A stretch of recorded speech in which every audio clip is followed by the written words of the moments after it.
right. So what do you say to those people?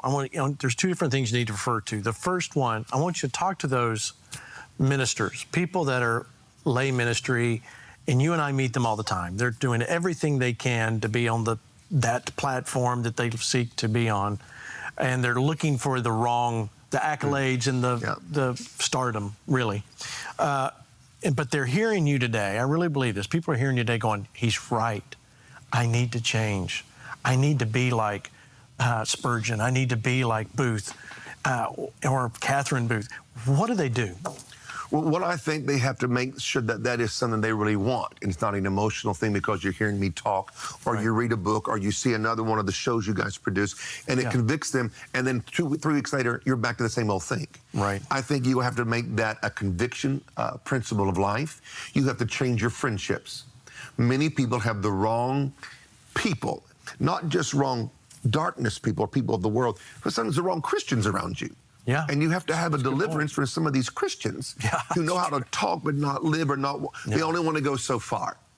And then you have to get free from the addiction of fame and fortune. Let God use you. Let God provide for you. But, you know, if you want to be a star, go to Hollywood. Right. If you're going to be a servant of God, you have to serve.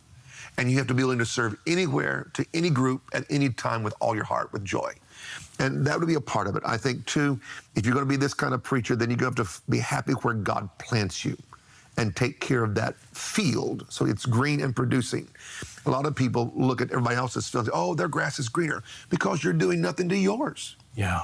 The day came to me in my life when I was sitting in Tulsa. I was born in Tulsa, sitting in some of the great services of the ministers at that time, wanting their recognition.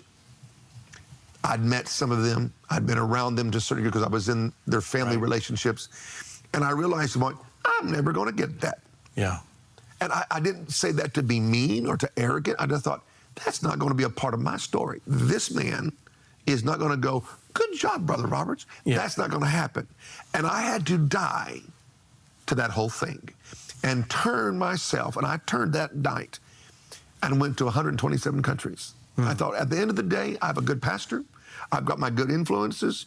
Whether I'll take the blessing from all these, if they never know me or shake my hand or nod toward me, who cares?